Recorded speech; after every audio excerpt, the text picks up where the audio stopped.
네, 잠시 후 행복한 아침에서는 한 주간의 핫한 연예 소식, 연예계 이슈 전해드리고요. 네, 그리고 오늘은 문화가 있는 날이죠. 스타 초대석에서는 오페라 관련 이야기 나눠보도록 하겠습니다. 저희는 광고 후에 돌아올게요.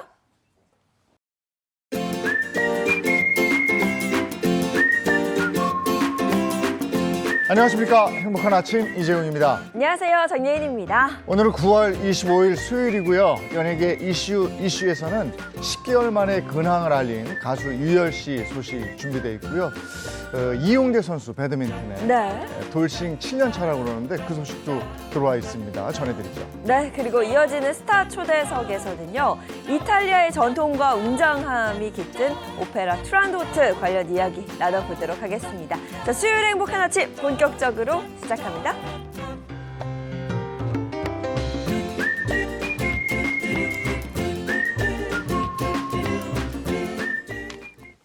화제 이슈를 발빠르게 전해드리는 모닝 브리핑부터 시작하겠습니다. 김성환 시사평론가와 함께합니다. 어서 오세요. 네, 안녕하세요. 안녕하세요. 네, 첫 번째 이슈부터 전해주시죠. 혹시 두 분은 로또 복권 1등에 당첨이 된다고 한다면 네. 당첨금이 얼마면 좋으시겠어요? 저는 한 30억 이상 정도. 네?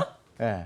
너무 저랑 소박하신데요? 비슷하신데요? 뭐 그 정도면 아파트 좋은데 살 수 있지 그렇죠. 않아요? 그 정도면 되지 않아요? 지금 방송을 보시는 시청자분들은 얼마였으면 좋겠는지 한번 생각해 보시면 좋을 것 같은데요. 네. 저는 개인적으로 한 100억 정도였으면 100억. 좋겠다고 아. 생각을 하는데 진짜 로또네요.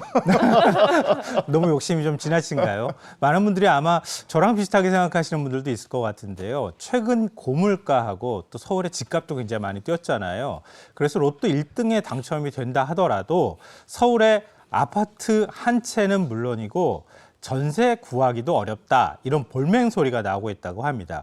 그래서 정부에서 국민들을 대상으로 해서 복권 1등 당첨금이 얼마면 좋을지 여론조사에 나선다고 합니다. 복권 1등에 당첨이 돼도 내 집 마련은 그림의 떡이고 전세도 좋은 데는 못 구한다. 뭐 이런 얘기인 것 같은데. 네.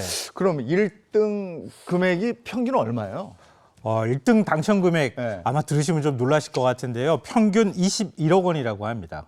오. 21억 원. 네. 글쎄, 아니, 좀 물론 뭐 아쉬운 큰 도 금액이지만. 있지만 네. 제법 큰 돈이긴 제가 물론 당연히 큰 돈이죠. 큰 돈이긴 한데요. 로또 복권 열심히 사시는 분들 입장에서는 이 정도는 좀 너무 작은데 이렇게 생각하시는 분들이 많을 것 같아요. 하지만 이것도 평균 금액인 거고요. 만약에 1등 당첨자가 여러 명 나올 경우에는 당첨 금액이 자연스럽게 줄어들 수밖에 없습니다. 예를 들어서요. 지난 7월에는 63명이 동시에 1등이 당첨되는 일이 와. 있었거든요. 어휴. 그때 당첨 금액이 4억 1천만 원이었습니다.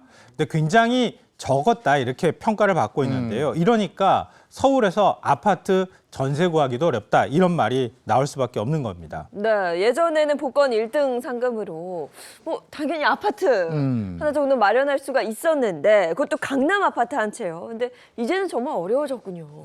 혹시 1등 당첨금이 가장 많았을 때가 언제인지 기억하시는 분들이 있을지 모르겠는데요. 1등 당첨 금액이 가장 많았었던 때가 지금까지 19회 차라고 알려져 있는데요. 19회 차가 2003년 4월 12일입니다. 그 당시에 407억 원이었습니다. 와, 세다. 근데 407억 원? 네, 이번 주 확인해 보니까요. 1138회 차거든요. 그러니까 지금까지 당첨 금액을 제가 쭉 한번 살펴보니까요. 초기에 굉장히 당첨 금액이 높았고 그 다음에 한 100억 원대로 떨어지더니 점점 줄어서 앞서 제가 말씀드렸던 것처럼 20억 원대까지 떨어진 겁니다. 이것도 사실은 20억 원을 다 받기도 어려운 상황이라고 볼 수 있는데요. 그러니까 복권 구입자들 사이에서 불만이 커지니까 정부가 국민 의견 수렴에 나섰다고 합니다. 다음 달 말까지 복권 1등의 적정한 당첨 금액 그리고 당첨자 수를 묻기로 했다고 합니다. 네. 1등 당첨금을 상향 조정해야 된다. 그럼 이게 어떻게 바뀌는 거예요? 만약 당첨금을 높이는 쪽으로 여론이 기운다. 그러면은 만들 수 있는 대책이 크게 두 가지가 있다고 하는데요. 추첨할 수 있는 숫자를 늘리는 겁니다. 그러니까 선택하는 숫자를 훨씬 많이 늘린다는 거고요. 또 하나는 복권 가격을 올리는 겁니다. 이게 너무 뻔한 대책 아니냐 이렇게 생각하실 수도 있을 것 같은데요. 다만 그렇게 결정을 한다 하더라도 시스템 개발과 보안 문제 등 보완할 점들이 굉장히 많다고 합니다. 네. 그래서 실제로 복권이 출시되기까지는 상당한 시간이 좀 걸릴 거라고 합니다. 근데 추첨할 수 있는 숫자를 늘리게 되면 지금보다 1등 당첨 확률은 좀 떨어지겠네요. 그렇죠? 그렇죠. 아무래도 그럴 수밖에 없는 건데요. 이게 당첨 확률을 더 높이는 게 낫지 않을까 그런 생각이 또 갑자기 들기도 하는데요. 서울대 통계연구소에 따르면 숫자 1에서 45 사이에서 6자리를 맞추는 현행 복권 시스템을 기준으로 했을 때 1등 당첨 확률이요. 814만 5천분의 1입니다. 그런데 이걸 1에서 70 사이 숫자에서 6자리를 맞추는 것으로 바꿀 경우에 당첨 확률이 1억 3천만 분의 1로 줄어든다고 합니다. 그러니까 당첨 확률이 16분의 1로 줄어든다는 얘기가 되거든요. 그러니까 1등 당첨자 수는 확실히 줄어들 수밖에 없을 것 같은데요. 또 반대로 당첨 금액은 자연스럽게 높아질 수밖에 없겠죠. 예. 어느 쪽이 더 좋으실까요? 전에 400억 넘는 당첨자 나왔을 때도 네. 이게 몇 번 누적된 거였거든요. 당첨자가 아, 없어서 맞아요. 누적되고 누적되고 이랬어요.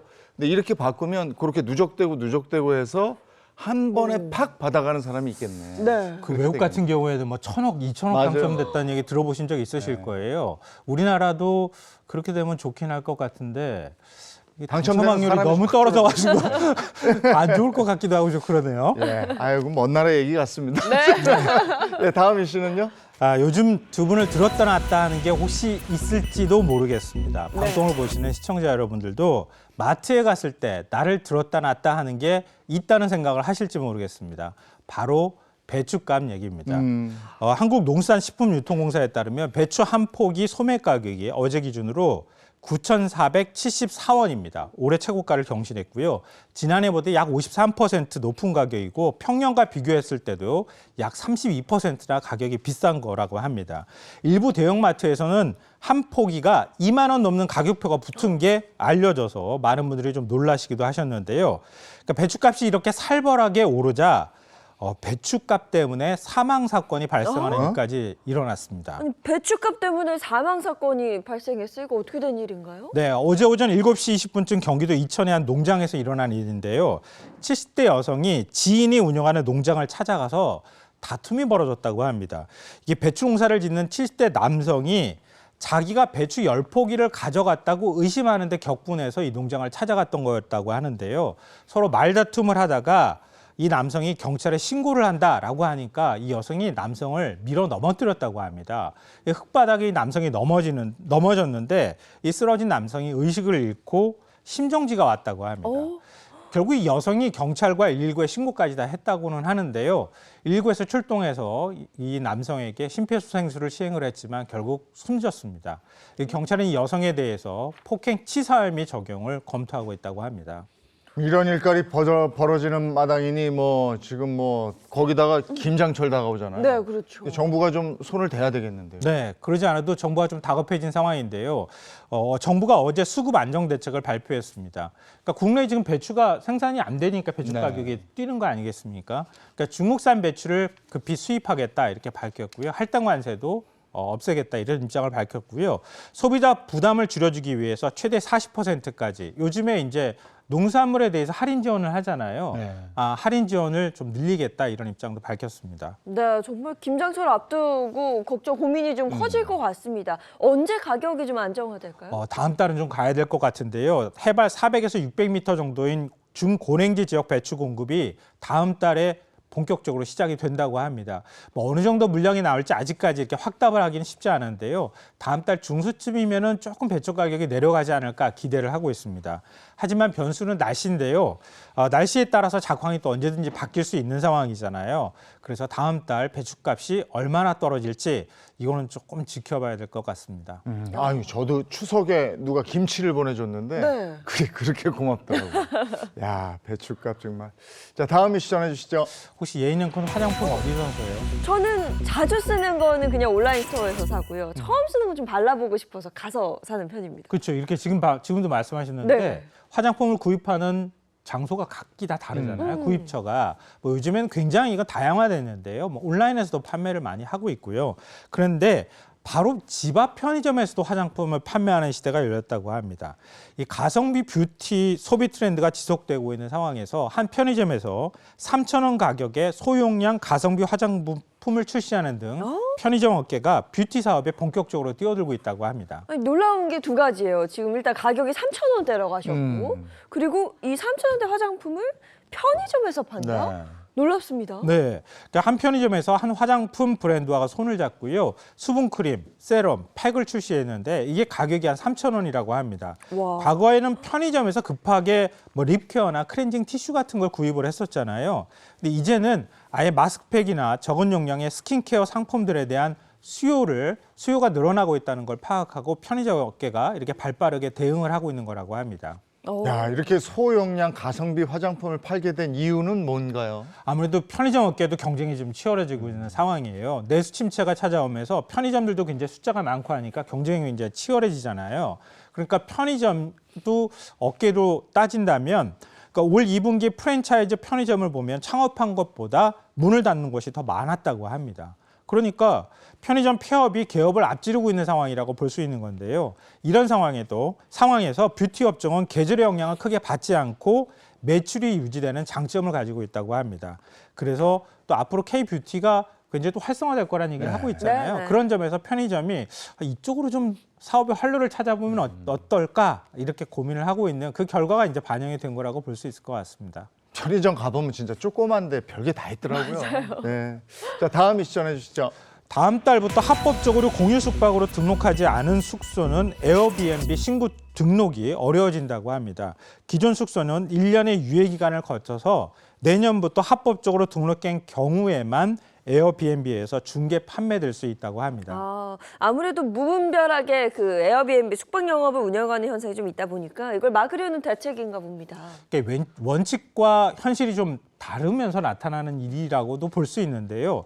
왜냐하면 에어비앤비 숙박 등록하려면 굉장히 조건이 까다롭습니다. 현행법상 국내 주요 도시에서 공유 숙박을 하려면 외국인 관광 도시 민박업으로 등록을 해야 하고요. 이때 집주인은 반드시 숙소에 실거주해야 하고 숙소도 외국인 관광객에게만 제공할 수 있습니다. 내국인은 제공하면 안 되고요. 또 오피스텔의 경우에는 주거시설이 아니기 때문에 공유 숙박으로 이용할 수가 없고요. 아파트는 인근 입주민의 동의를 받아야만 제공하는 게 가능하다고 합니다. 이런 까다로운 조건 때문에 에어비앤비에 올라온 상당수의 숙소가 등록을 하지 않은 채 불법으로 영업을 하고 있다. 이런 지적이 그동안에 끊이지 않았었습니다. 네, 만약 에어비앤비 측에서 이 불법 공유 숙박에 대해서 퇴출 조치를 취하게 된다면 그러면 지금 국내 숙소가 굉장히 좀 줄어들 것 같은데요? 자연스럽게 그럴 수밖에 없을 것 네네. 같은데요. 제가 조건이 이렇게 까다롭다고 말씀드렸잖아요. 플랫폼에서 제공하는 한국 숙소가 줄어들 수밖에 없는 상황인데요.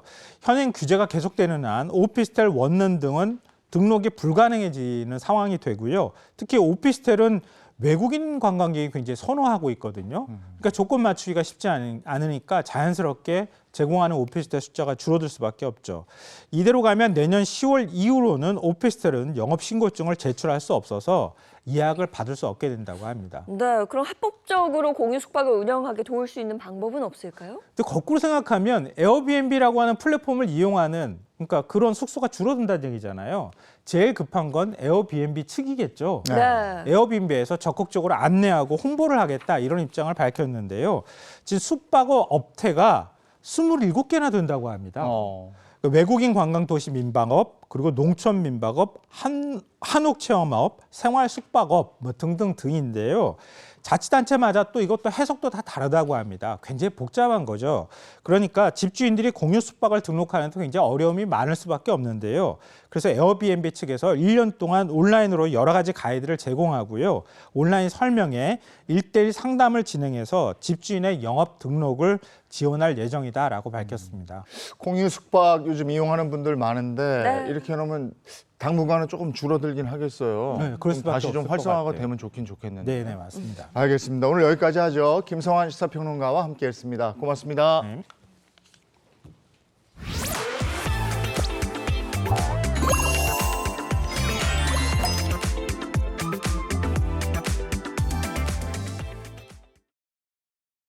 네, 한 주간의 연예계 핫 뉴스 다뤄보도록 하겠습니다. 연예계 이슈 시작하죠. 네, 9월 마지막 수요일도 이 두 분과 함께합니다. 홍종선 또 최정아 기자입니다. 안녕하세요.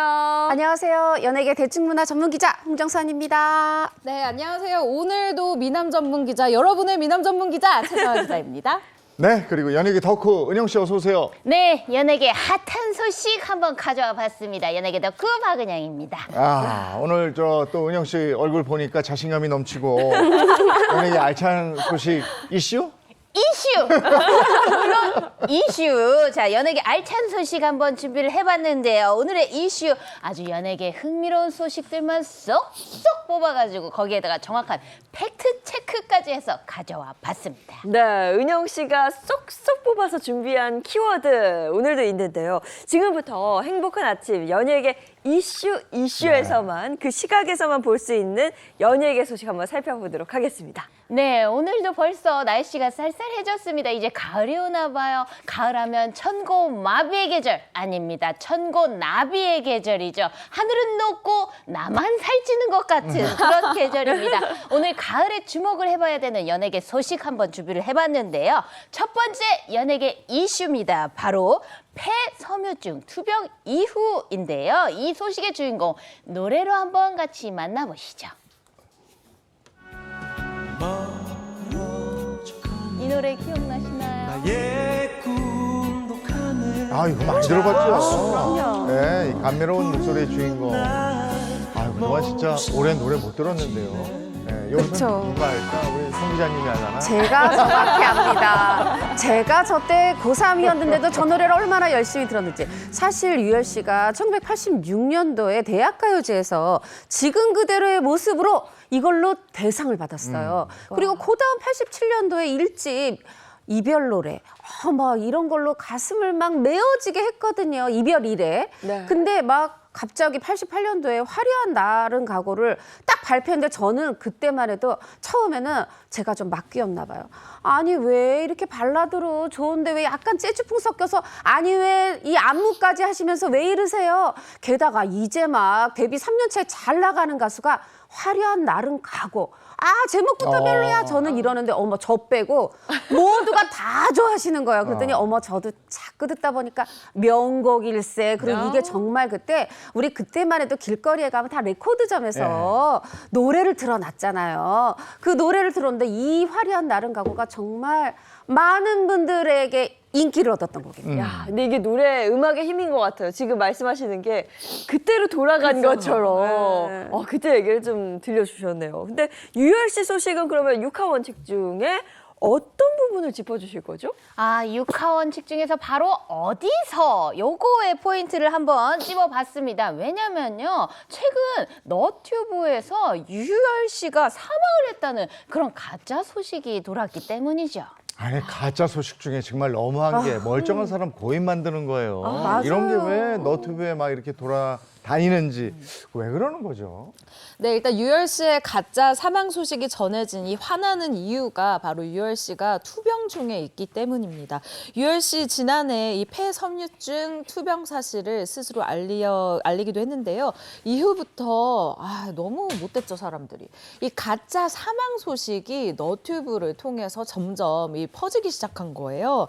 이에 대해서 유열 씨가 이 영상을 공개한 너튜브 채널 측에 통해서 이렇게 얘기를 했는데요. 허위 사실, 그러니까 유열 사망이라는 거짓 허위 사실을 유포하는 정보에 속지 말아달라라고 당부를 하면서요. 이 허위 사실 유포는 법적 처벌 대상이다라고 경고를 한 바가 있습니다. 정말 이 제목처럼 유열 씨의 화려한 날은 가고 이 안타까운 소식만 들리는 게 아니냐라고 걱정했던 팬분들이 있는데 여러분 이 가짜 뉴스니까 안심하셔도 될 것 같습니다. 네, 그렇다면 유열 씨는 언제부터 이 몸에 폐섬유증이라는 건강 이상 신호가 생긴 거죠? 제가 아주 밤을 새서 한번 찾아봤는데요. 영상 하나를 찾았습니다. 어떤 영상이냐? 바로 유열 씨 투병 시기를 알 수 있는 그런 영상인데요. 함께 보시죠. 한 6년 전부터 건강에 이상 신호가 왔어요. 또 폐섬유증도 찾아오고 이후에는 폐렴도 겪게 됩니다. 그래서 급 다이어트가 됐어요. 가수면서 라디오 DJ이던 저는 이 호흡도 힘들고 기침도 또 목이 간지러우니까 말도 노래도 쉽지 않았습니다. 유열 씨 너무 마른 모습 보니까 안타까운데 저게 지금 모습은 아니죠? 그렇죠. 저게 10개월 전 모습이고 저 영상 속에서 6년 전이라고 말씀을 하시니까 대략 한 7년 전부터 이제 투병을 해오신 거다. 이렇게 좀 짐작이 갑니다. 사실 우리가요, 이 어떤 연예인, 아티스트한테 받은 게 많으면 그가 좋지 않은 일 있을 때 더 응원의 소리가 커지거든요. 네네. 우리가 좋은 노래 들었죠. 사회도 잘 보셨죠. 라디오로. 오랫동안 또 마음의 위로도 주셨고. 그러다 보니까 지금 저 모습 보고 막 가슴 아파하시면서 빨리 회복하세요. 응원의 목소리가 큽니다. 네. 근데 유열 씨가 투병 중인 폐섬유증이 구체적으로 어떤 병이죠? 네, 유열 씨가 앓고 있는 폐섬유증은요, 이 폐에 염증이 생겼다가 사라졌다를 반복하면서 이 폐 조직이 조금씩 굳어진다고 합니다. 그리고 이 벽이, 그러니까 좀 폐 조직이 좀 두꺼워지는 병이라고 하는데요. 이 과정에서 이 혈액에 공급되는 산소량이 줄어서 아까 유열 씨가 이야기를 했잖아요. 기침도 나고 말하기도 좀 힘들어진다. 이 호흡 장애를 가져오는 그런 병이라고 합니다. 그러면 현재 유열 씨의 건강 상태는 어떻습니까? 다행히 폐 이식 수술 받고 회복 중이라고 해요. 네네. 네, 너무 다행이죠. 한때는 목소리도 잘 나오지 않았는데 지금 보셨던 것처럼 저렇게 말씀도 이어갈 수 있고 심지어 조금 노래도 이렇게 몇 곡 부를 수 있다고 그래요. 그 얘기는 뭐냐면 적어도 노래 한 곡을 하는 3분, 5분 동안 이 목이 간지럽다, 기침한다 이게 없다는 거잖아요. 그래서 좀 어느 정도 회복돼 가시는 게 아닌가 이런 생각이 듭니다. 네, 알겠습니다. 이렇게 응원하는 팬들이 많다는 거 잊지 않으셨으면 좋겠습니다. 자, 이어서 연예계 이슈 다음 소식도 궁금합니다. 네, 연예계 이슈.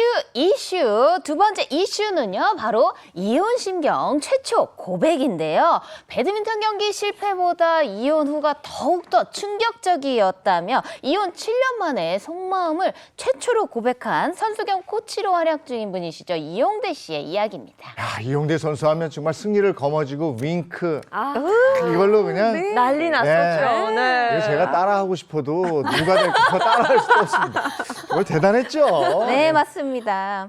아주 대단했던 그런 금메달 리스트인데요. 알고 보면 벌써 돌싱 7년 차입니다. 이용대 선수 소식 6화 원칙 중에 누가에 주목을 해야 될 것 같은데요. 사실 이용대 선수의 돌싱 라이프 잘 알려져 있지 않았는데요. 근데 이게 알려진 게 바로 누구에 의해서냐? 스스로 이렇게 알렸는데요. 이혼 후의 삶과 그리고 재혼에 관한 생각을 또 밝혔다고 합니다. 이용대 선수가 이혼 7년 차였군요. 저는 네네. 잘 몰랐습니다. 그렇습니다. 이용대 선수가요, 2017년 2월입니다. 6년 동안이나 이 연애를 했었던 상대와 이 결혼을 하게 됐는데요. 2달 뒤인 4월에 첫 딸을 품에 안게 됐습니다. 이렇게 정말 딸까지 얻고 금메달리스트의 미남 전문 기자 아닙니까? 이 미남의 앞으로 광고 얼마나 많이 찍을까, 예능 얼마나 많이 할까라고 생각을 했는데 안타까운 소식이 전해지게 됐습니다. 이 신혼의 단꿈을 꾸는 줄 알았었는데 이용대 선수가 불과 1년 10개월 뒤인 2018년도에 이혼 절차에 돌입했다라는 충격적인 소식을 안긴 겁니다. 이때 이용대 선수 측에서요, 이혼 사유가 뭐냐라는 이 언론의 질문에 성격 차이다라고 이야기를 했는데요. 그렇게 시간이 흘러서 이용대 선수 돌싱 7년 차가 됐다고 합니다. 이용대 선수가 인생에서 이혼이라는 것이 배드민턴 경기에 실패한 것보다도 더 충격이 컸다 이렇게 얘기했다면서요. 네, 이용대 선수가 2016년 당시 8월에 이런 국가대표 은퇴를 했어요. 그때 이런 얘기를 했습니다. 제가 어떤 늘 세계 1위를 유지했다. 내 옆에 파트너는 바뀌고 내 앞에 경기 상대는 바뀌어도 세계 랭킹 1위는 유지했다. 이렇게 좀 당당하게 얘기한 적이 있었거든요. 사실 이혼의 실패, 이혼이라는 게 결혼의 실패가 아니라 인생의 실패가 아니라 새로운 시작인데 우리 사회의 시선이 아직 조금 실패로 보는 그런 시선이 있다 보니까 경기에서도 배드민턴 경기에서도 단 한 번 이 실패가 없었던 이용대 선수에게 이혼은 더 큰 충격으로 다가왔다고 그렇게 얘기를 하네요. 그래서 이용대 선수가 얘기를 합니다. 이제는 여자 못 만나겠구나 이러면서 좀 조심스러워지고 그랬는데 또 이렇게 지나다 보니까 그 상황이 자연스러워지더라 이렇게 말한 적이 있어요. 그럼 그동안 이용대 선수는 만난 사람도 없고 뭐 재혼 생각도 없었던 거예요? 그건 또 아니었다고 합니다. 이혼 후에 사람들이 그러니까 이성이 나를 만나줄까라는 걱정을 했었다는 이용대 선수인데요. 이 이혼 후에도 사실 연애도 하고 결혼을 전제로 만난 사람도 있었다고 합니다. 이 너무 내가 나이가 들면은 안 되겠다라는 생각에 빨리 재혼해서 이 가정을 꾸려야겠다는 생각도 사실 했었대요. 그런데 이 부분이 좀 어려웠던 거, 내가 또 한 번 이혼을 경험하면 어떡하지라는 이 걱정이 있었다라는 건데요. 하지만 이뿐만이 아니었습니다. 이용대 선수가요, 재혼을 하는 것에 굉장히 조심스럽고 좀 쉽게 마음먹지 못했었던 이유, 바로 제가 첫 딸을 품에 안았었다고 했잖아요. 네. 자녀가 있는 분들은 공감하실 텐데 이 자녀가 또 어떻게 생각할지 이러한 문제들이 또 마음에 걸려서 내가 좀 쉽게 결혼을 결정하지는 못했다라고 고백을 해서 현장에 있던 많은 사람들을 숙연하게 만들었습니다. 요즘에 저희 그 막내가 배드민턴에 흠뻑 빠져가지고 배드민턴 경기하는 걸 또 영상으로 이렇게 보는데 이용대 선수 걸 다시 봤거든요. 진짜 잘해요. 진짜 잘하죠. 너무 잘하죠. 네. 앞으로 또 좋은 소식이 있으면 저희가 전해드리도록 하겠습니다. 자, 세 번째 연예 소식 어떤 게 있습니까? 네, 연예계 이슈 세 번째 이슈는요, 바로 첩첩산중입니다. 209만 여행 너튜버죠. 곽튜브가 한 발언으로 돌이킬 수 없는 그런 강을 건너면서 최대 위기를 맞고 있다고 합니다. 아니 도대체 어떤 말을 했길래 뭐 최대 위기를 맞았다 이렇게 말씀하시는 거예요? 곽튜브 씨가 그동안 여러 방송을 통해서 본인이 이제 학폭 피해자로 받았던 고통, 그런 고통을 호소하면서 공감을 샀었거든요. 그런데 이렇게 학폭 피해자라고 밝힌 곽튜브 씨가 최근에 또 학폭 의혹 가해자이자 집단 따돌림 의혹이 있는 사람을 두둔을 하면서 그런 발언을 했기 때문인데요. 여기서 체크해야 될 육하원칙 포인트, 바로 왜입니다. 누리꾼들은 도대체 곽튜브 씨가 왜 이런 발언을 했느냐라면서 날카로운 시선을 보내고 있습니다. 글쎄, 학폭 피해자였는데 왜 가해자를 두둔했을까? 어쨌든 학교 다닐 때 학폭 피해를 받았다는 거잖아요. 학폭 피해 받았고요.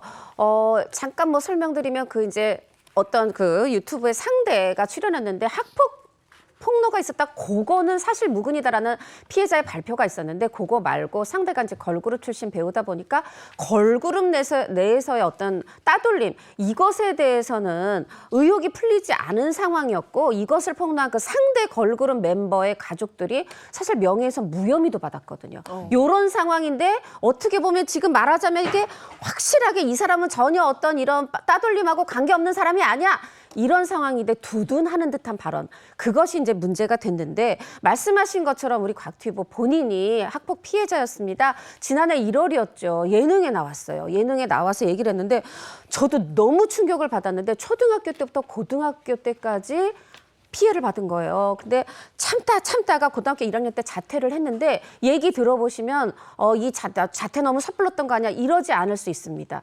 빵 사오라는 거 기본, 체육박 빌려가고 교과서 빌려가도 돌려주지 않는 거 기본, 콤파스라고 있죠. 이렇게 중심에 쭉 찍어서 원 그리는 그걸 가지고 한 가해자가 얘 봐봐 이러고 등을 찌른다는 거. 그럼 아파서 막 괴로워하며 그걸 보고 웃었다는 겁니다. 이런 괴로움 속에 도저히 견딜 수가 없어서 자퇴를 했고, 자퇴하고 나서는 1년에 2-3번밖에 집 밖에 나가지 않을 정도로 은둔 생활을 하면서 해외 축구만 봤다고 하네요. 네. 그렇다면 이번 논란에 대해서 곽튜브 씨 측의 입장도 궁금한데요? 일단 곽튜브 씨는요, 본인을 굉장히 사랑해주는 이 대중에게 자신의 입장을 명확하게 밝히고 있는 이 노력을 보이고 있습니다. 일단 이 곽튜브 씨가 커뮤니티를 통해서요, 이 자신의 커뮤니티를 통해서 일단 2차례의 사과문을 전달을 했고요, 자신의 이 문제가 된 영상을 비공개로 돌린 상황입니다. 이 누리꾼들의 지적 하지만 계속되고 있는 겁니다. 이 곽튜브가 이 너튜브상에서 200만 구독자라는 엄청난 이 구독자를 확보하고 있기 때문에 실망한 팬들 역시 많을 수밖에 없었던 건데요. 이뿐만 아니라 최근 곽튜브와 이 교육부가 사실 캠페인 영상을 함께 찍은 적이 있어요. 앞서 얘기가 나온 것처럼 자신의 학폭 이 피해 사실을 알리면서 많은 사람들의 공감을 얻었었잖아요. 그래서 교육부가 이 학교폭력 예방 캠페인 공익 광고 영상을 함께 하게 됐는데, 교육부에서 이 영상을 이제 비공개로 돌린 상황입니다. 이 영상을 이제 찾아볼 수 없게 됐고요. 여기에 산중으로 이 지역 행사까지 연속적으로 취소가 또 되고 있는 상황이에요.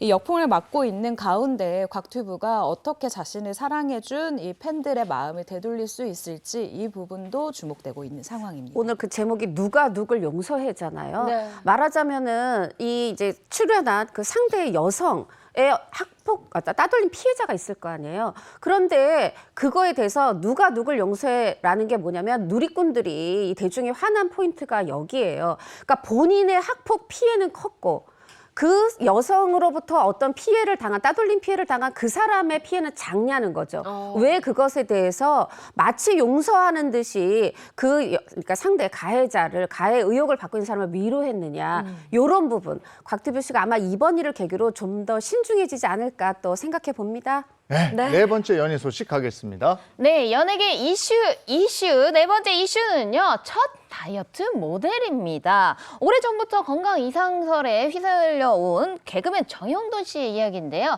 인생 처음으로 다이어트 모델에 도전을 하면서 팬들의 이목을 집중하고 있다는 소식입니다. 그 정영돈 씨 같은 경우에는 항상 좀 건강이 안 좋은 것 같다. 뭐 이런 건강 이상설이 있었거든요. 이 정영돈 씨를 둘러싼 건강 이상설, 정영돈 씨도 알고 있었는데요. 이렇게 이야기를 합니다. 아니, 여러분, 저 이러다가 이런 소문이 자꾸 들면 저 건강보험도 못 듭니다. 저 보험도 못 들어요. 보험 들려면 저 1년에 몇 천만 원씩 내야 돼요. 라고 하면서 이게 사실이 아님을 명확히 한 건데요. 이른바 본인 쪽에서 얘기가 나온 거니까 납골당 계약설이라는 이 가짜 소식까지 퍼졌다면서 이 정영돈 씨 측에서 굉장히 황당해하는 모습을 보였습니다. 납골당 계약서는 뭡니까? 아니 사람을 이제 살아있는 사람을 멀쩡한 사람 고인을 만드는 것도 나쁘지만 납골당 계약설도 거의 뭐 지금 아이고 이게 그렇게 보내는 거잖아요. 정말 너무 안타까운데 이 반복되는 건강 이상설에 정영돈 씨 절대 아니다 강조하면서 제가 한 달에 한 번씩 건강검진하는데 당뇨 없고 혈압 조금 있지만 다른 거 아무 이상 없습니다. 저 정말 이거 다 가짜 소문이고요. 루머이고요. 저 건강합니다. 거듭 강조하고 있습니다. 그런데 이런 정영돈 씨 왜 갑자기 다이어트를 결심하게 된 거죠?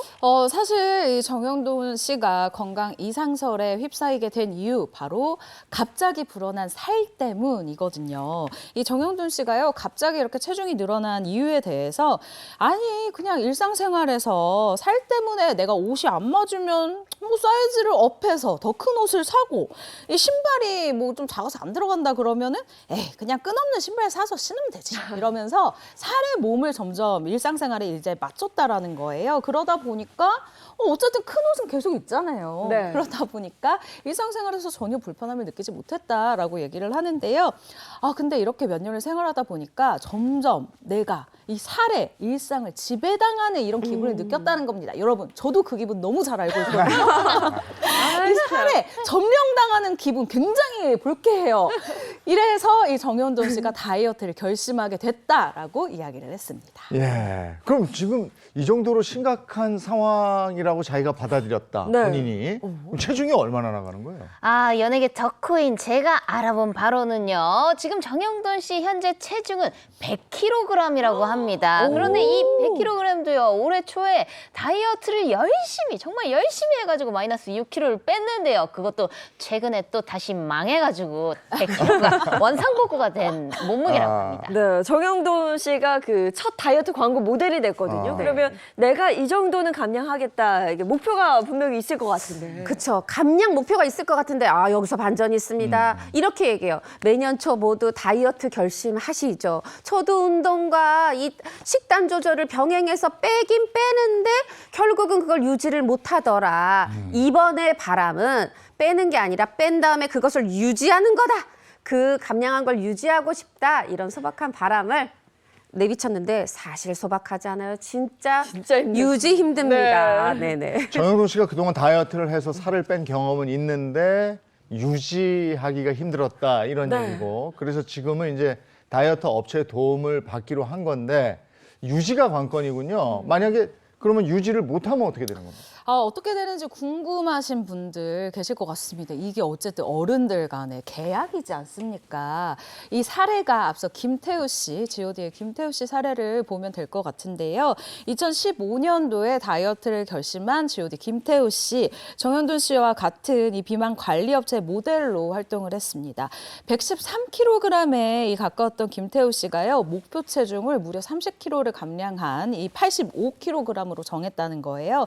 그렇게 다이어트를 시작했는데 7개월 만에 28kg을 감량을 했다는 거예요. 이 목표 체중에 도달을 하게 됐습니다. 정말 대단하죠. 그런데 이 김태우 씨가요, 넉 달 만에 10kg이 돌아온 거예요. 10kg이 이제 요요를 통해서 이제 살이 다시 찌게 됐는데 이 업체, 비만 관리 업체로부터 고소를 당했고 모델료 1억 3천만 원 중에 절반인 6,500만 원을 돌려줘라라는 법원의 판결을 받기도 했습니다. 그러면 목표 체중 도달 이후에 그걸 좀 유지해야 하는 기간이 정해져 있나 본데요? 계약서상에 1년은 유지해야 된다 이렇게 돼 있다고 그래요. 일단 공짜로 살도 빼주죠. 또 이렇게 억대의 광고료도 받았으니만큼 앞으로 1년 동안 주 1회씩 와서 요요 방지 프로그램에 참여하세요 했는데 김태우 씨가 이거에 참여를 못했다 그래요. 그래서 살이 쪘고 말하자면 이 브랜드 측에서는 자신들의 노하우가 좀 깎여 보이는 그런 것을 우려해서 이런 소송을 냈고 김태우 씨가 돈을 돌려주게 됐던 거죠. 그렇군요. 다섯 번째 연예계 소식은요. 네, 연예계 이슈 다섯 번째 소식입니다. 바로 스타들이 총출동한 환갑잔치인데요. 과연 어떤 스타들이 누가 총출동을 한 그런 환갑잔치이냐? 바로 백지연 전 아나운서의 환갑잔치였다고 합니다. 야, 백지연 씨가 벌써 환갑이 됩니까? 벌써 그러니까요. 지금 환갑입니다. 너무나도 놀라셨죠? 지금 1964년생인 우리 백지연 전 아나운서 올해로 환갑을 맞이를 했는데요. 환갑을 맞이한 이 백지연 씨 소식에 주목해야 될 유카원측 포인트 바로 어떻게입니다. 저는 은영 씨가 어떤 마음으로 어떻게를 골랐는지 알 것 같아요. 그러니까 환갑이신데 어떻게 이렇게 아름다우신지 맞습니다. 아주 제 마음을 아주 쏙 꿰뚫고 있습니다. 우리 백지연 아나운서, 전 아나운서 어떻게 이렇게 관리를 했을까? 지금 봐도 너무 예쁘신데 이 관리요. 도대체 어떤 관리이냐? 매일매일 전쟁을 치릅니다. 바로 이 머리숱과의 관리거든요. 아주 붙잡고도 싶지만 자꾸만 빠져나가는 이 머리숱. 그런데 백지연 전 앵커 이 머리숱 좀 보세요. 세상에 어쩜 이렇게 풍성합니까? 아니 환갑이란 나이가 믿어지지 저건 20대 머리숱 아니에요? 지금 저 최근 사진인 거예요? 네, 맞습니다. 저 그래서 이제 비결을 알아오셨을 거 아니에요? 연예계 덕후니까. 그럼요. 바로 제가 알아왔죠. 제가 바로 알려드리도록 하겠습니다. 이 머리숱 사수의 비결 여러분 바로 적으셔야 됩니다. 바로 머리 감는 그 시간에 있는데요. 이 머리를 감는 게 자기 전에 머리를 감는 그런 방식으로 바뀌었다고 합니다. 실제로 우리 백지연 전 아나운서께서 머리를 감는 데는 50대 이전에는 자기 전에 하는 게 아니라 아침에 감았었거든요. 그런데 이 루틴을 자기 전으로 바꿨다고 합니다. 자기 전. 오늘부터 저도 바꿉니다. 네. 자기 전으로. 네, 자기 전에 머리를 감도록 하겠고요. 그런데 그 환갑잔치에 보니까 노란색 드레스를 입으셨던데 그것도 좀 새롭더라고요. 그렇죠. 이 사진이 공개됐는데요. 백지연 전 아나운서의 환갑잔치에서 가장 눈에 띄는 것 바로 노란색 이 드레스였습니다. 바로 이 드레스였는데요.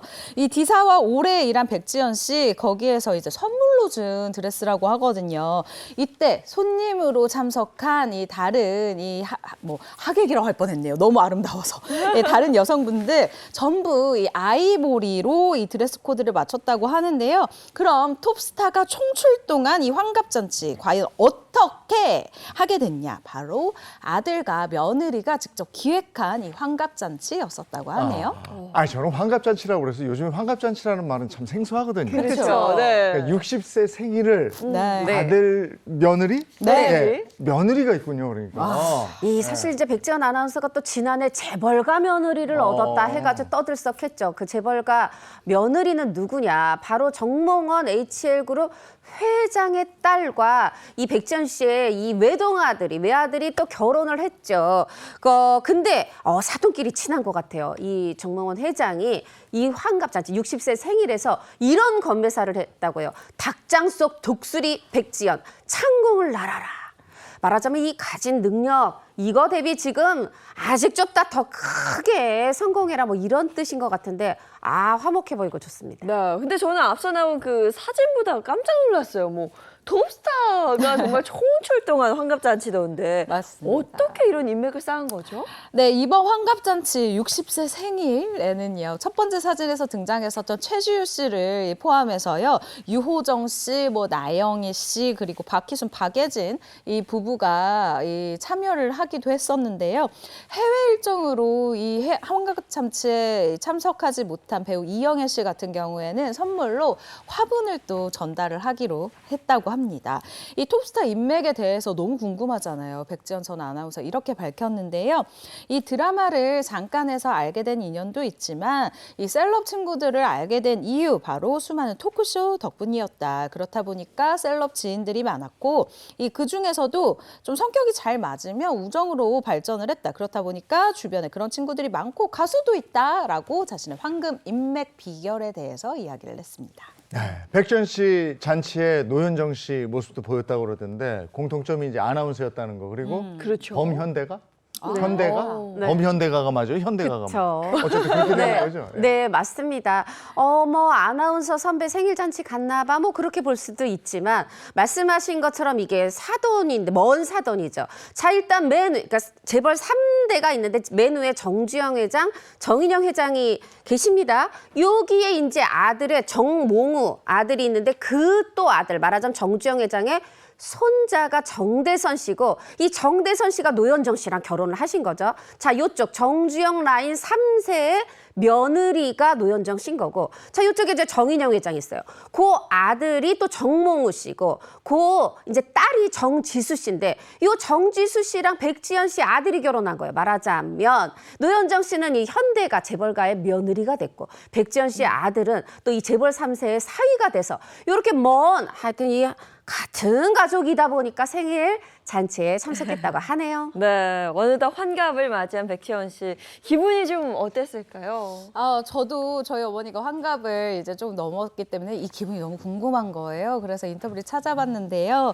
이 또 다른 안정감과 이 자신감이 생긴다라고 얘기를 했습니다. 너무 멋진 말인데요. 이제까지 앞으로 할 수 있겠다라는 이 생각이다. 이제까지 했으니까 앞으로도 할 수 있겠다라는 생각이 들고 굉장히 더 아름다운 나이가 될 수 있을 것 같다는 생각이 든다. 그리고 50세로 내가 만약에 돌아간다면 진짜 열심히 나를 위한 것을 해보라고 하고 싶다. 난 더 많이 운동할 거다라고 이 환갑을 맞이한 소감을 얘기했습니다. 저는 곧 부록이기 때문에 운동을 그럼 2배로 더 올리도록 하겠습니다.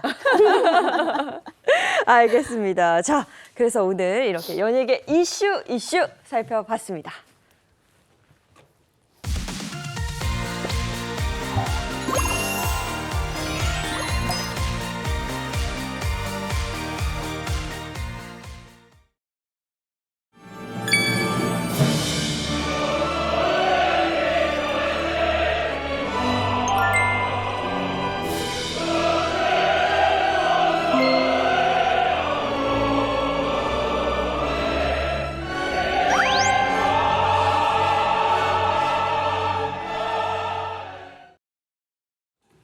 네, 행복한 아침 함께하고 계신 지금 시각이 8시 13분 막 됐습니다. 오늘은 매달 마지막 주 수요일 문화가 있는 날이죠. 네, 마지막 주 수요일. 자, 9월 문화가 있는 날에는요, 이탈리아를 대표하는 오페라와 가까워지는 시간입니다. 저같이 오페라를 잘 모르는 오페라 입문자에게는 굉장히 중요한 시간이기도 하죠. 네, 이분이 딱 적임자입니다. 세계적인 오페라 축제 아레나 디 베로나의 오페라 투란도트를 국내 최초로 유치한 분입니다. 이소영 단장과 함께합니다. 어서 오세요. 네, 솔오페라단을 이끌고 있는 이소영입니다. 반갑습니다. 네, 반갑습니다. 저희가 7월부터 8월 그리고 오늘이죠. 이 시간까지 3번의 문화가 있는 날에 걸쳐서 아레나 디 베로나의 오페라 투란도트에 대해서 배워가고 있는데요. 그런데 그 시간 동안 이 질문을 한 번도 안 드렸던 것 같아요. 그 아레나 디 베로나 투란도트 한국 공연은 어떻게 성사된 걸까요? 네, 올해가 한국과 이탈리아의 수교 140주년 되는 해이죠. 그래서 한국하고 이태리하고 상호 문화 교류회가 2년 동안 지속됩니다. 그래서 이태리 문화원과 함께 어떤 작품을 이 문화 교류회 해에 올리면 좋을까를 같이 논의하다가요. 저 사실 처음에는 아주 조금 쉽게 이태리 밀라노에 있는 라스칼라 극장 오케스트라를 그냥 한국에 초청하는 것이 어떻겠냐라고 제안을 했었는데 이태리 문화원장님이 오히려 아레나 디 베로나를 데려오는 게 어떠냐라고 말씀하셨어요. 사실 근데 아레나 디 베로나가 너무 어마어마하기 때문에 뭐 이게 과연 가능할까? 반신반의하면서 그냥 레터를 썼죠. 근데 의외로 긍정적인 답이 바로 오더라고요. 그 편지를 쓸 때 네. 어느 정도 투란도트 유치에 대한 자신감, 뭐 예상 같은 건 하셨어요? 글쎄요. 너무 큰 규모니까 이게 뭐 사실 이게 공연이 콘서트나 오페라 예술의 전당에서 하는 게 아니고 기중기, 크레인 이런 게 막 들어가서 공연했던 작품을 해체를 시켜서 한국에 또 배를 45일간 띄워서 한국에 가져와야 되잖아요. 그리고 또 설치하고 다음에 또 해체시키고 이런 과정을 거쳐야 되는 거기 때문에 야 이게 과연 현실적일까? 비현실에 가깝다. 이런 생각을 하면서 사실 문을 두드리게 됐습니다. 사실 이렇게 겸손하게 이야기를 해주시지만 제가 또 인터뷰를 이소영 담자님과 하지 않았습니다. 이거 정말 쉽지 않은 일이더라고요. 많은 사람들이요 한국에서 이 아레나 디 베로나 투란도트 공연을 볼 수 있는 것, 한국에서 우리가 이렇게 쉽게 볼 수 있는 것은 사실 이 단장님의 이 노고가 좀 컸다라는 생각이 저는 취재하면서 들었는데요.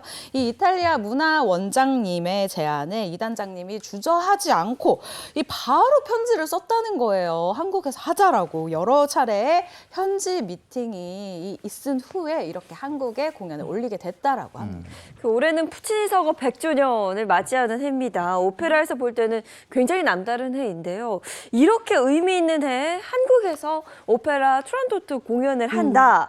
그만큼 이 한국 오페라 시장을 굉장히 높이 평가하고 있다. 이렇게 봐도 좋을 것 같습니다. 네, 그렇죠.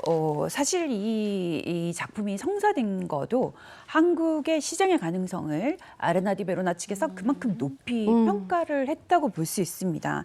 예전에 저희가 유학할 당시만 해도 아레나 디 베로나에 가면 한국 사람을 찾아볼 수가 없었어요. 기모노 입은 외국인들이나 일본인들이나 좀 있을까 했는데 요즘은 거의 곳곳에서 한국말들이 들려오고요.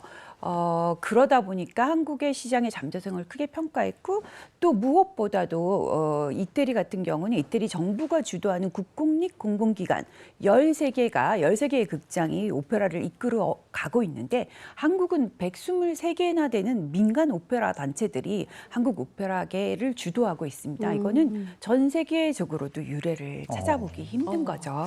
실제로 그 아레나 디 오페라 이 페스티벌 이 마케팅 담당자가 지난해 이렇게 얘기했어요. 한국에서 매년 한 2,000명 넘는 분들이 이 아레나 디 오페라를 보러 오신다. 한국 시장의 잠재력을 높이 보고 있다. 뭐냐 하면 요번에 이렇게 투란도트를 한국에서 보고 나면 2025년부터는 더 많은 분들이 아레나 디 오페라에 올 것이다. 이렇게 기대를 하고 계시다는 건데 저도 올해 이 꿈을 이뤄서 얼마 전에 그 2,000명이 한번 들어봤습니다. 근데 한국 사람 꽤 있다고 하셨잖아요. 진짜요.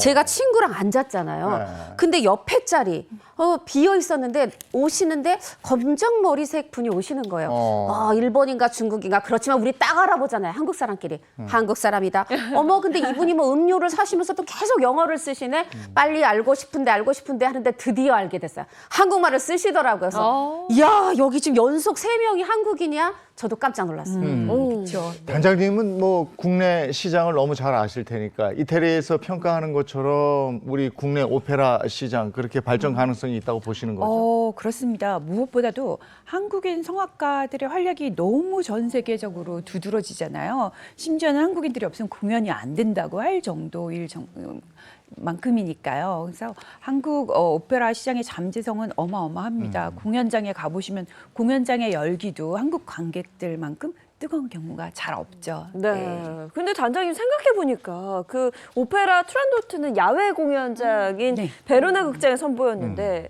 우리나라에는 야외 공연장 네, 없죠. 없어서 좀 고민이 컸을 것 같아요. 네. 저희가 사실 이게 결정되고 나서 장소를 정하는 게 가장 큰 문제였어요. 그러니까 그만한 분위기를 자아내고 그만한 환경을 가지고 있는 극장이 없잖아요. 그래서 전체 시장을 다 뒤져서 이렇게 발견한 것이 KS 비오돔이었어요. 이전에도 상암이나 잠실에서 공연을 한 적이 있었지만 대부분 이제 반응들이 너무 멀어서 잘 안 보였어. 너무 멀어서 소리가 잘 들리지 않았어. 이런 컴플레인들이 많이 있어서 그런 것들을 저희가 조금 커버할 수 있는 그런 장소를 찾았습니다. 네. 그것이 바로 KSPO 돔인데 사실 여기가요, 이 대관하기가 하늘의 별 따기다. 맞습니다. 대관 네. 경쟁이 치열하다 이렇게 얘기하는데 도대체 어떻게 대관하셨어요? 사실 뭐 하고 싶다고 공연을 다 할 수 있는 게 아니잖아요. 장소가 이제 사용할 수 있는 뭐라고 권한을 가져야 되는데 저희 그게 없잖아요. 그래서 그 당시 때마침 대관 공모, 기획 대관 공모가 났었는데 열심히 준비를 해서 또 선정이 되지 않았겠습니까? 그래서 KSPO돔에서 아레나디 베로나의 투란도트를 역사적인 공연을 하게 됐습니다. 네, 이렇게 해서 우리가 이제 10월에 아레나디 베로나 투란도트를 볼 수 있게 됐는데 출연진 역시 대단하다고 들었습니다. 네, 그렇습니다. 전 세계 스타급 가수들이 총 출동한다고 해도 과언이 아닌데요. 지휘봉을 잡는 다니엘 오렌 씨 같은 경우는 뭐 전 세계적인 거장이자 세계 최고의 음악가로 추앙을 받고 있는 분이십니다. 그리고 소프라노는 세 분이 번갈아 가면서 하는데요. 옥사나 디카 씨, 올가 마슬로바 씨, 그리고 특별히 주목해 주셔야 할 분이 한국인 소프라노 전여진 씨입니다. 와, 정말 여기 한국인이 포함됐다는 게 저도 막 자랑스러운데 여기다가 그 이제 칼리프 왕자 또 중요하잖아요. 마틴 밀레, 또 아르투로 차콘 크루즈 요 두 분이 더블 캐스팅이 됐고, 그리고 제가 저 예전에도 말씀드렸지만 이 칼리프 왕자를 사랑하는 류, 네. 이 굉장히 또 중요한 역할이잖아요. 이 천상의 목소리라 불리는 마리안젤라 시실리아가 그 류, 이 가슴 속에 숨겨진 사랑, 그것도 저도 듣고 싶은 막 욕망이 솟고, 또 세계 최고의 베이스라고 불리는 분이죠. 페루치오 프루나레토가 바로 그 칼리프 왕자의 아버지 티무르 왕 역을 또 노래합니다.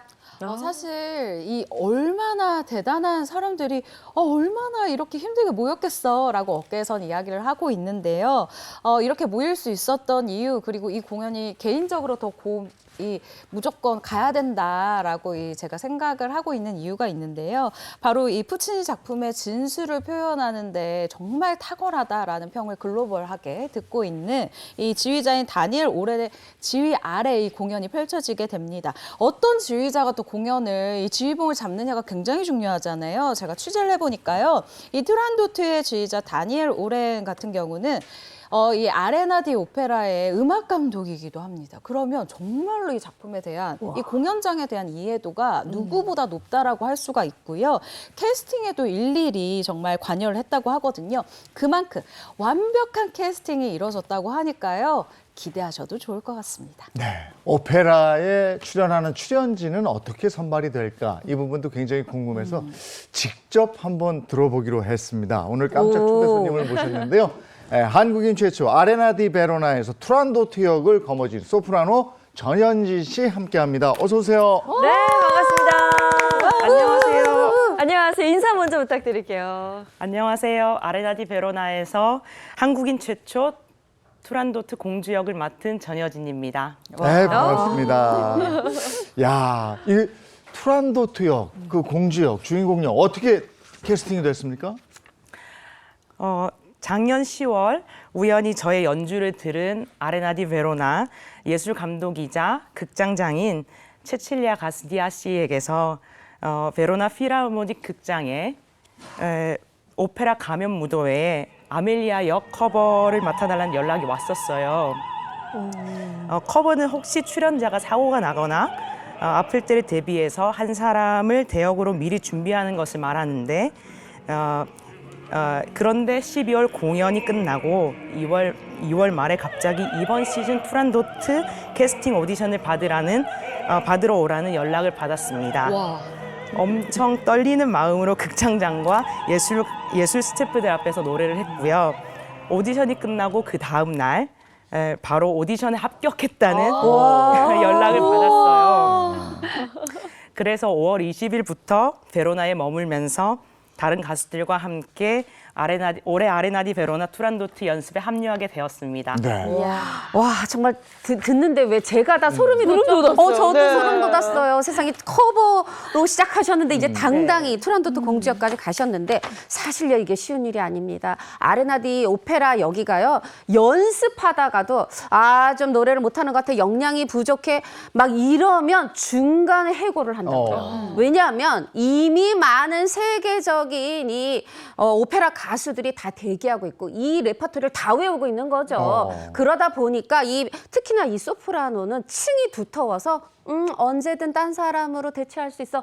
이런 자신감이 아레나디 오페라에 있나 봅니다. 그러나 우리 또 전여진님은 이 굉장히 탁월한 연기력, 이 가창력으로 끝까지 연습 쫙 다 맞추시고 바로 올해 이때에 이 아레나디 오페라 무대에 섰던 거죠. 근데 그 이탈리아 무대에 서신 분이 또 다시 한국에서 우리에게 노래를 들려주시는 겁니다. 예.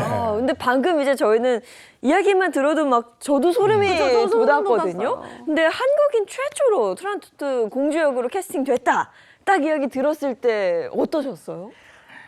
제가 이탈리아에서 유학생을 12년을 했는데요. 지금 12년째인데요.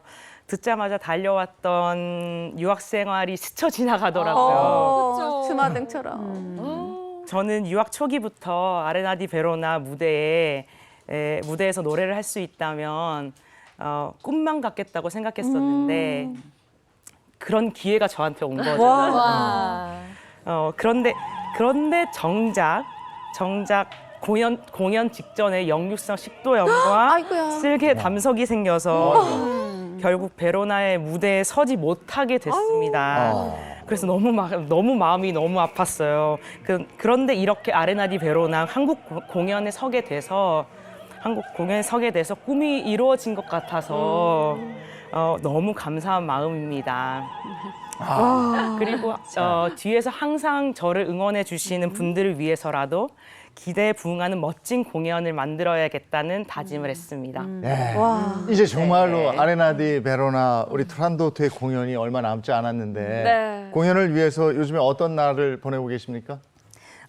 일단 소리를 잘 전달하지 못하는 성악가는 사람들에게 감동을 줄 수 없거든요. 그래서 일단 최상의 컨디션을 유지하기 위해서 항상 컨디션 조절을 하고 있고요.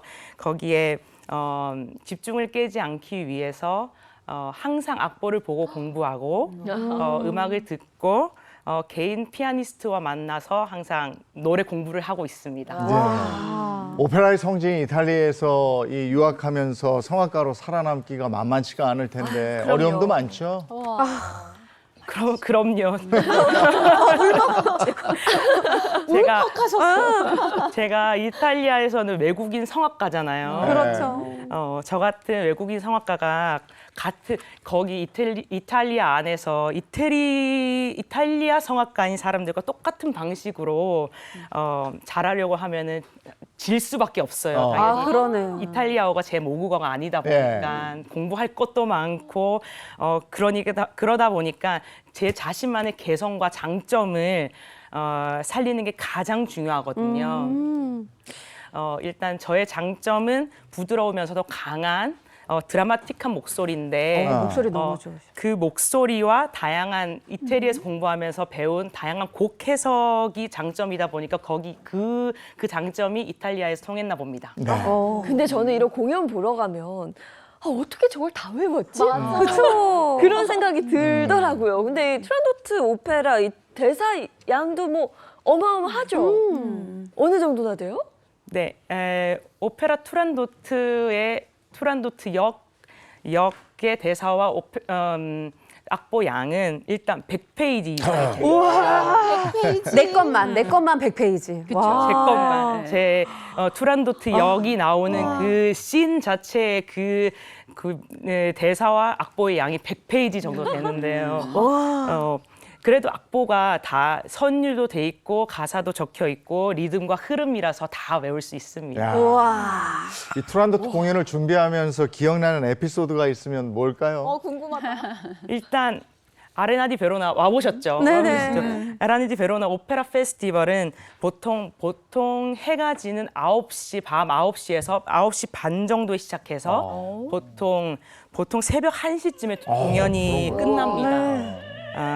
그래서 연습도 첫 공연 전 10일 가량은 본 공연처럼 아레나에서 직접 진행하거든요. 저녁에 연습을 시작해서 새벽 1시까지 올해 일교차가 심하다 보니까 올해 5월 말, 6월 초 낮에는 더워서 여름 옷을 입고 또 밤에는 너무너무 추워서 온몸을 꽁꽁 싸매고 연습했던 기억이 있습니다. 제가 이 이제 오페라 가수분들의 어려움을 좀 현장에서 봤어요. 뭐냐면 그날 하필 비가 내린 거예요. 비가 내렸는데 1막을 다 부르다가 마지막 곡쯤에서 비가 너무 와서 이제 일단 퇴장을 했어요.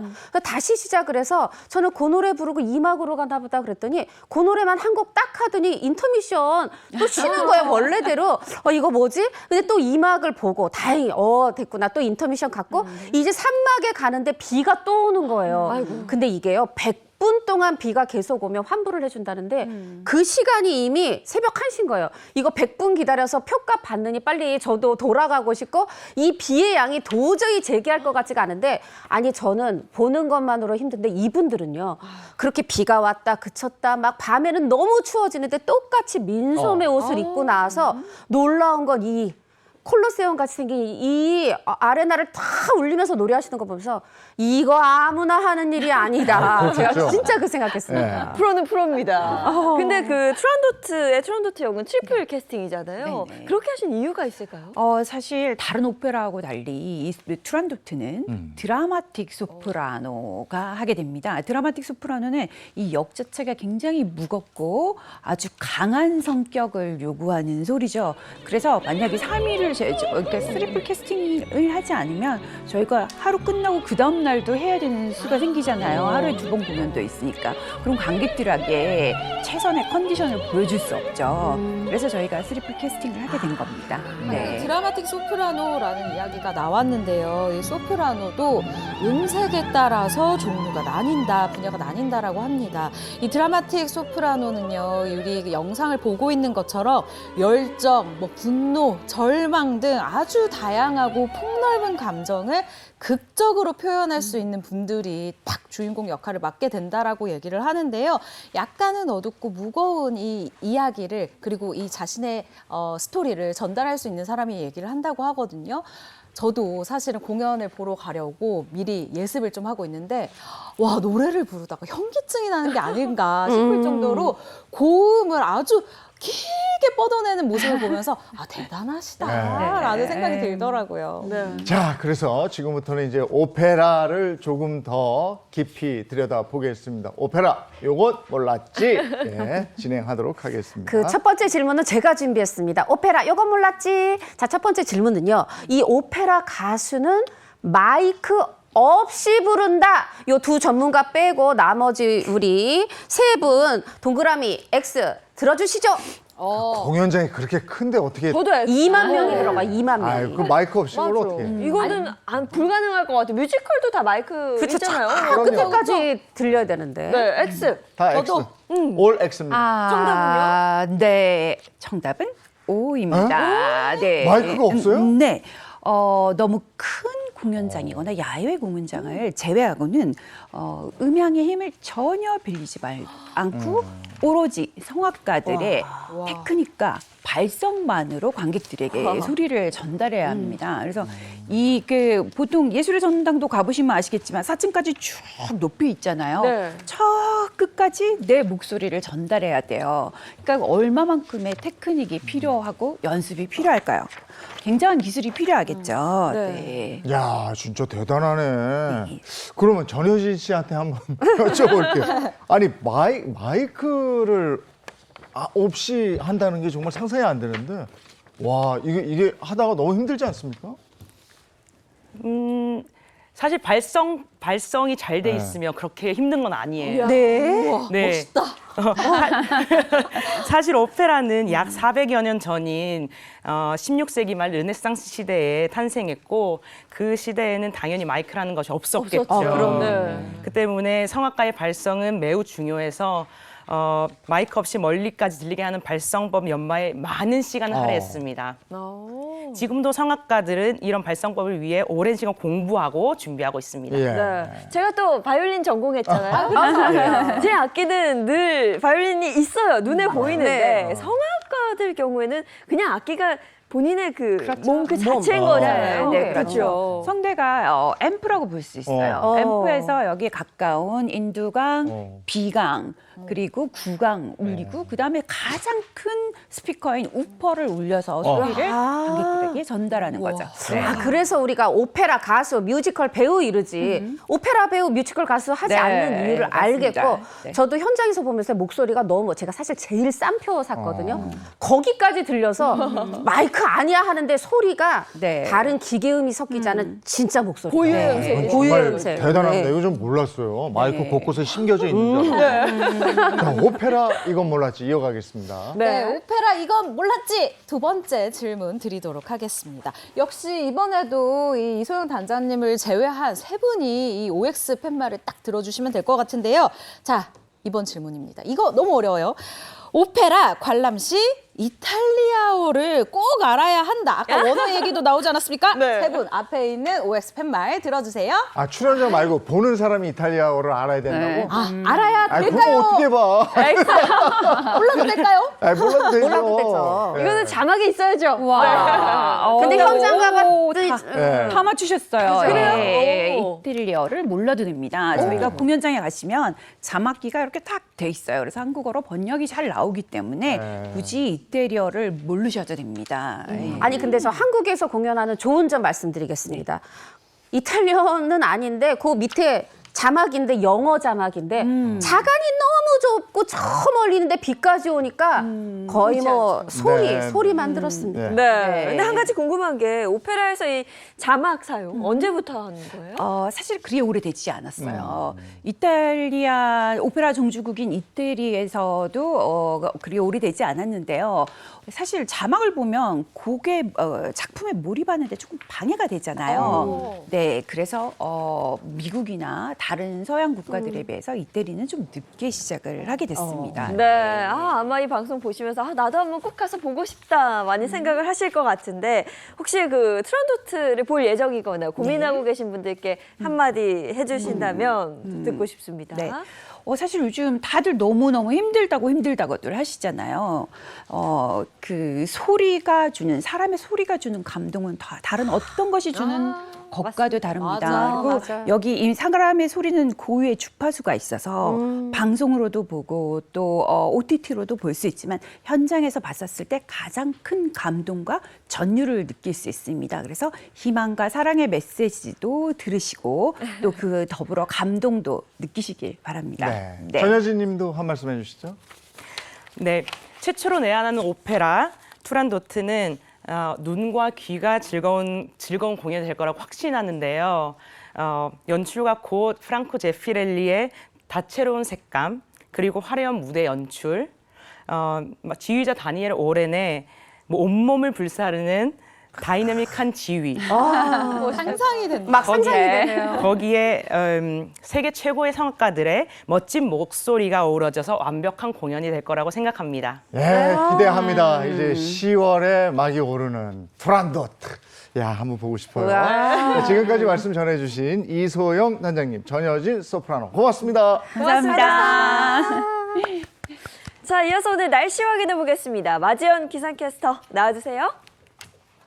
네, 상암동에 나와 있습니다. 어제 설악산에는 올가을 첫 서리가 내렸습니다. 북쪽에서 찬 공기가 남하면서 며칠 사이에 날씨가 급변한 건데요. 작년보다도 한 달 정도 빠른 기록이었습니다. 이렇게 들쑥날쑥한 기온 변화에 감기 걸리는 분들 많습니다. 오늘도 일교차가 10도 이상 크게 벌어지니까요. 가벼운 겉옷으로 체온 조절하시기 바랍니다.